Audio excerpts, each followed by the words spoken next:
निर्वाण नृत्य उत्सव ए वर्ष 10 वर्ष पूर्ति उपलक्षे ओडिसी साधना पीठ अक्टोबर 4 तारिख शनिवार दिन गंजाम कला परिषद ठारे निर्वाण नृत्य उत्सव आयोजन करिछि। ए वर्ष अनुष्ठान तरफ 4टी पुरस्कार प्रदान करा जायथिला। प्रथम पद्मश्री गुरु दुर्गाचरण रणवीर को ओडिशा आदर्श सम्मान प्रदान करा जायथिला। द्वितीय गुरु सत्यवादी साहू को श्री रमणी सम्मान प्रदान करा जायथिला। तृतीय आंतर्जातिक ओडिसी नृत्य गुरु श्रीमती गायत्री रणवीर को श्रेष्ठ उपासक सम्मान प्रदान करा जायथिला। चतुर्थ सुश्री सृष्टि साहू को नृत्य गुरु सूरज कुमार साहू को पिता स्वर्गत सत्यनारायण साहू को स्मृति रे स्वर्गत सत्यनारायण साहू स्मृति सम्मान प्रदान करा जायछि। एही उत्सवर मूल लक्ष्य है आम संस्कृति आउ आम परंपरा को बजाय रखी ओडिसी नृत्य को परिबा।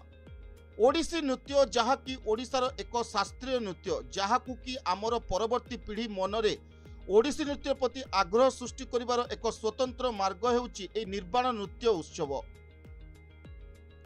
आजिर समाज रे लोक पाश्चात्य सभ्यता और संस्कृति को आपणाई नेउछंती आउ निजर एते सुंदर और महान संस्कृति को भूली जाउछंती, जहाँकि बहुत दुखर विषय। एही परिक्षेत्र रे निजर संस्कृति को बजाय रखिबा को हेले एपरि उत्सवर आयोजन करने निहाती जरूरी अटे, जहा फल आजिर युववर्ग निज संस्कृति को जानी परिबे। एहा सह आम अनुष्ठान अन्य लक्ष्य होला ओडिसी नृत्य को सठिक भाव में पिलांको नृत्य शिक्षा दे प्रचार प्रसार करिबा। ओडिसी नृत्य केवल मनोरंजन पाई नुहे, एहा हेउची भक्तिर एक अनन्य माध्यम जहाँकि आजिर युवपीढ़ी को निर्वाण नृत्य उत्सव में देखा मिलिबो बोली अनुष्ठान प्रतिष्ठाता तथा ओडिसी नृत्य गुरु श्री सूरज कुमार साहू कहिसंती। एहा सह एही उत्सव में प्राय 100 जन नृत्यशिल्पी नृत्य परिवेषण करिवे बोली संपादक झरणा पंडा तांको भाषण रे कहिसंती। ओडिसी साधना पीठ रे गुरु श्री सूरज कुमार साहू भगवान विष्णु को दशावतार परिवेषण करी दर्शकों को मनमुग्ध करथिले।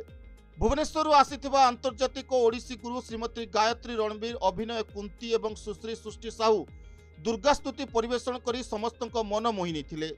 एहा सह अनुष्ठान छात्र छात्री माने मंगलाचरण पल्लवी अभिनय नृत्य संबलपुरी नृत्य सधड़ा नृत्य राजस्थानी नृत्य मध्य परिवेषण करा जायथिला। एही उत्सव रे ब्रह्मपुर सरंचना उत्कलीय नृत्य अनुष्ठान और नृत्य क्षेत्र कलाकार माने मध्य तांको चमत्कार नृत्य परिवेषण करथिले। ब्यूरो रिपोर्ट विकल्प समाचार।